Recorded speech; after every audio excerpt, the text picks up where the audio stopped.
Welcome to the Generation Kids Daily Devo podcast, where we move from wonder to worship, looking for God at work in the world around us, ready to ask the tough questions and discover what His Word has to say to us.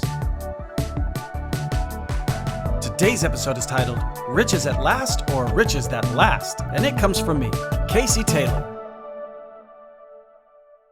Do you and your family ever play games? Yeah. I'm talking dice, dominoes, board games, or card games. My family loves to play games. I love it. I used to play this game called Wahoo with my mom and grandparents when I was a kid. Use marbles to advance around the board, and it was a lot of fun. Woo-hoo! My friends and I currently love to play a game called Farkle, where we risk consequences for the last person out. So it's a blast unless you're the one last person standing. Oh no! And then we've had some pretty brutal consequences like downing cups of hot sauce, or jumping in the snow without proper snow attire, or eating home meals without silverware, and, well, you get the point. It's fun because it's risky and someone's gonna look silly. Whatever you currently love to play, or whatever you grew up playing, we've probably all played the game Monopoly. It's almost like a rite of passage. It teaches you how to manage money, buy properties, and how to use your properties to get other people to pay you money. It's the American dream in a board game. But it's also a great way to see how people handle a little bit of power and what they might be like with a little bit of money. You have never seen a power trip like a kid with a handful of Monopoly cash. People get cutthroat and greedy for a quick buck at their friend's expense.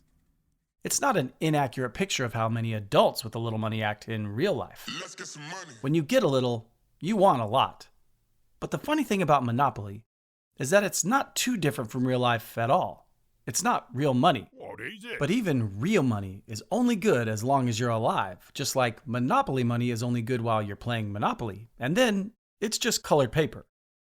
When Jesus comes back, no matter how much money a person has or how many possessions they might acquire, our faithfulness to God with the time that He's given us and how generous we've been or how Christ-like our actions have been will provide the only lasting rewards that we will have into eternity.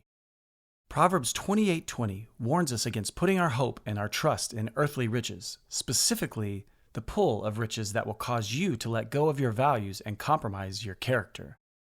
The trustworthy person will get a rich reward, but a person who wants quick riches will get into trouble. Proverbs 28:20. When the game of life is up, just like a game of Monopoly, all the money, the riches, the possessions we've poured our life into getting will amount to fake paper money that has no real value. But what will actually be valuable will be our faithfulness to God and the mission that He's had for our lives.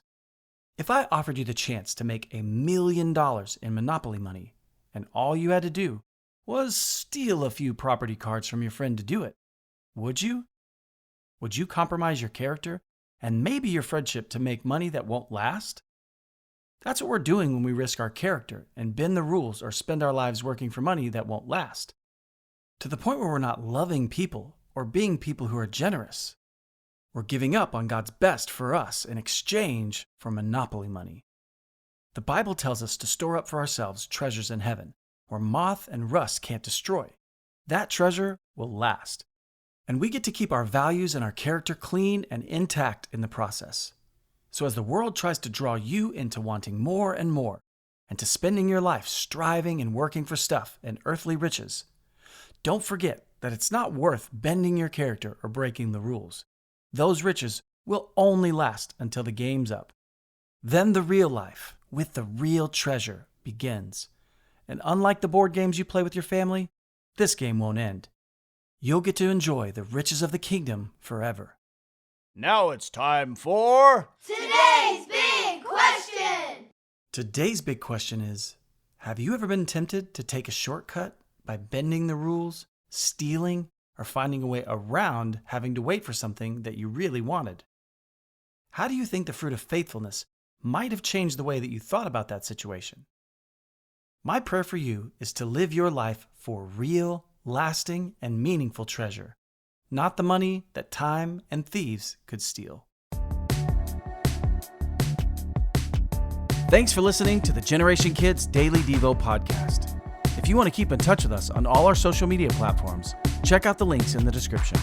And if you'd like to help support us as we continue to create meaningful content for kids of all generations, please subscribe to our Patreon by visiting us at patreon.com/wearegenerationkids.